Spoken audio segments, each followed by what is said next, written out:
പഹൽഗാം ഭീകരാക്രമണത്തിന്റെ ഞെട്ടലിലാണ് വിറങ്ങലിപ്പിലാണ് രാജ്യം ഇപ്പോൾ ഉള്ളത്. 26 പേരുടെ കൂട്ടക്കുരു നടന്ന സ്ഥലത്ത് ഇപ്പോൾ വലിയ പ്രതിഷേധങ്ങൾ ഇപ്പോൾ നടക്കുന്നുണ്ട്. അവിടെ പഹൽഗാമിൽ പ്രതിഷേധമുണ്ട്, ശ്രീനഗറിലടക്കം വലിയ പ്രതിഷേധം ഉണ്ടാകുന്നു. ഭീകരവാദികൾക്കെതിരെ വലിയ മുദ്രാവാക്യം വിളിച്ചുകൊണ്ടാണ് പ്രതിഷേധങ്ങളൊക്കെ നടക്കുന്നത്. കടകൾ അടച്ചിട്ടുകൊണ്ട് ഒരു ബന്ദ് ആചരിക്കുന്നു ഇന്ന് കശ്മീർ ജനത. അവിടെ പഹൽഗാമിൽ നിന്ന് ബൽറാം നെടുങ്ങാട് തുടരുന്നുണ്ട്. ഞാൻ ബി ദിലീപ് കുമാറിലേക്ക് പോകും. ദിലീപ്, ഇത് കൃത്യമായ ആസൂത്രണത്തോടുകൂടിയുള്ള ഒരു ഭീകരാക്രമണമാണ് എന്ന് തന്നെയല്ലേ പുറത്തുവരുന്ന വാർത്തകളിൽ നിന്ന് വ്യക്തമാക്കുന്നത്? അതിന് തിരഞ്ഞെടുത്ത സ്ഥലം, അതിന് തിരഞ്ഞെടുത്ത സമയം, കൃത്യമായ ആസൂത്രണം, ഈ പറഞ്ഞ ഹെൽമെറ്റിൽ ക്യാമറ കൊണ്ട് ചിത്രീകരിച്ചു എന്നതടക്കം അവരുടെ മേലാളന്മാരെ തെളിവ് കൊടുക്കാനാണ് എന്ന കാര്യം വ്യക്തമല്ലേ? എന്താണ് ആ വിഷയത്തിൽ രാജ്യത്തിന്റെ അസസ്മെന്റ്? ബി ദിലീപ് കുമാർ. ഹാഷ്മി, ഇപ്പോൾ കേന്ദ്ര ആഭ്യന്തരമന്ത്രി അമിത്ഷാ പഹൽഗാമിലെ ബൈസ്വാരൻ താഴ്വരയിൽ എത്തിയിരിക്കുകയാണ്. ഇന്നലെ ഭീകരാക്രമണമുണ്ടായ ഈ സ്ഥലത്ത് ഇപ്പോൾ കേന്ദ്ര ആഭ്യന്തരമന്ത്രി അവിടം സന്ദർശിക്കുകയാണ്. നേരത്തെ ഹാഷ്മി ചോദിച്ച ആ ചോദ്യത്തിലേക്ക് വന്നാൽ, ഇതിനു പിന്നിൽ, ഈ ഭീകരാക്രമണത്തിന് പിന്നിൽ പാകിസ്ഥാന്റെ കൃത്യമായ പിന്തുണയുണ്ട് എന്ന കാര്യത്തിൽ, അവർക്ക് പങ്കുണ്ട് എന്ന കാര്യത്തിൽ യാതൊരു സംശയവുമില്ല.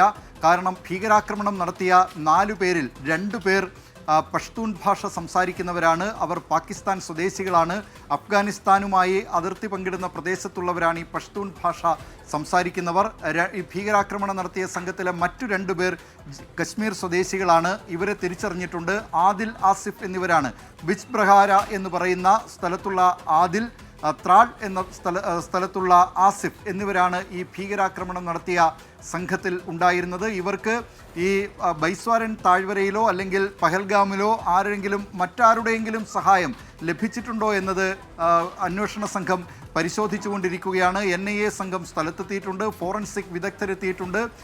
പാകിസ്ഥാന് ഈ ഭീകരാക്രമണത്തിൽ പങ്കുണ്ട്. അവരുടെ പിന്തുണയോടുകൂടിയാണ് റെസിസ്റ്റൻസ് ഫ്രണ്ട് എന്ന ഭീകര സംഘടന ഈ ആക്രമണം നടത്തിയത് എന്നുള്ളതിന് കൂടുതൽ തെളിവുകൾ ഇപ്പോൾ വന്നുകൊണ്ടിരിക്കുന്നു. കാരണം നേരത്തെ തന്നെ കേന്ദ്ര രഹസ്യാന്വേഷണ ഏജൻസികൾ നുഴഞ്ഞുകയറ്റം സംബന്ധിച്ച മുന്നറിയിപ്പ് നൽകിയിരുന്നതാണ്. വേനൽക്കാലമാകുന്നു, മഞ്ഞ് ഉരുകുന്ന സമയമാണ്. അതുകൊണ്ട് തന്നെ ഭീകരർക്ക് ആ സമയത്ത് മലകൾ വഴി നിയന്ത്രണ രേഖയിലൂടെയൊക്കെ അത് മറികടന്ന് നുഴഞ്ഞു കയറാനുള്ള സാധ്യതയുണ്ട് എന്ന് നേരത്തെ തന്നെ മുന്നറിയിപ്പ് നൽകുകയും ഇന്ത്യ അതിനെ തടയുന്നതിനുള്ള പ്രതിരോധ നടപടികൾ, അത് ചെറുത്തു തോൽപ്പിക്കുന്നതിനുള്ള, പരാജയപ്പെടുത്തുന്നതിനുള്ള നടപടികളൊക്കെ അതുമായി മുന്നോട്ട് പോകുന്നതിനിടെയാണ് ഇന്നലെ ഈ ഭീകരാക്രമണം ഉണ്ടായത്. ആ സ്ഥലം തിരഞ്ഞെടുത്തത് തന്നെ ഇവിടേക്ക് രക്ഷാപ്രവർത്തനം ആയിരിക്കും എന്നറിഞ്ഞുകൊണ്ട് തന്നെയാണ്. മാത്രമല്ല, പോലീസിനോ അല്ലെങ്കിൽ സൈന്യത്തിനോ ഒക്കെ ഈ സ്ഥലത്തേക്ക് എത്തിച്ചേരാൻ തുടക്കത്തിൽ പ്രയാസമായിരിക്കും ഈ ആക്രമണം ഉണ്ടായാൽ എന്നതുകൂടി കണക്കിലെടുത്താകണം അവരിത് തിരഞ്ഞെടുത്തത്.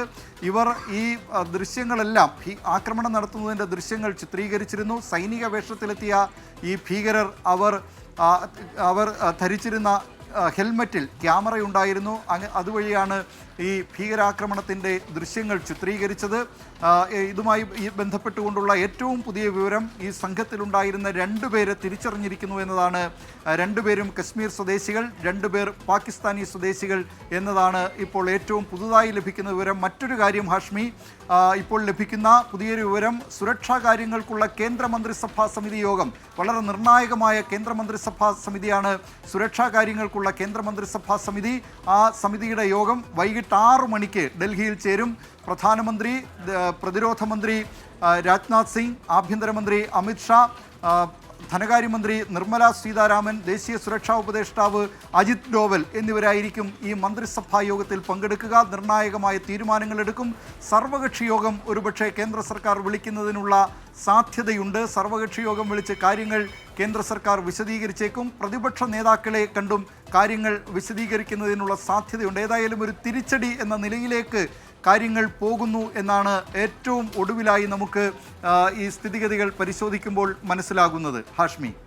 ഈ ദിലീപ് കുമാറാണ് ന്യൂസ് ഡെസ്കിൽ നിന്ന് വിവരങ്ങൾ നൽകിയത്. തിരിച്ചടി എന്ന് പറയുമ്പോൾ അതൊരു സാധാരണ തിരിച്ചടി ആയിക്കൂടാ. അത് ചരിത്രം മറക്കാത്ത, പാകിസ്ഥാൻ മറക്കാത്ത, പാകിസ്ഥാന് പങ്കുണ്ടെങ്കിൽ പാകിസ്ഥാൻ മറക്കാത്ത സൈഫുള്ള ഖാലിദോ, കസൂരിയാണെങ്കിലും ഖാലിദാണെങ്കിലും അവരുടെ കൂട്ടാളികളും ഖാലിദും ഒന്നും മറക്കാത്ത, അതിശക്തമായ, മരിച്ച 29 പേർക്കും ആദരം ആവുക ആ തിരിച്ചടി, ആദ്യം ആദരമാവുക ആ തിരിച്ചടി തന്നെയാകും. അത് എപ്പോഴുണ്ടാകും എന്ന് രാജ്യം ആകാംക്ഷപൂർവ്വം നോക്കുന്നുണ്ട്. എന്തായാലും ഇത് സങ്കടത്തിൻ്റെ, വേദനയുടെ മണിക്കൂറുകൾ തന്നെയാണ്. 29 പേരുടെ മൃതദേഹങ്ങൾ അതത് സംസ്ഥാനങ്ങളിലേക്ക് എത്തിക്കാനുള്ള നീക്കം അവിടെ വളരെ വേഗത്തിൽ തന്നെ നടക്കുന്നു എന്നുള്ളതാണ് നേരത്തെ KV തോമസ് പറഞ്ഞത്. പഹൽഗാമിലേക്ക് തന്നെയാണ് ബ്രേക്കിംഗ് മണിക്കൂറുകൾ തുടരും. KR ഗോപികൃഷ്ണൻ ചേരുന്നു. Good bye.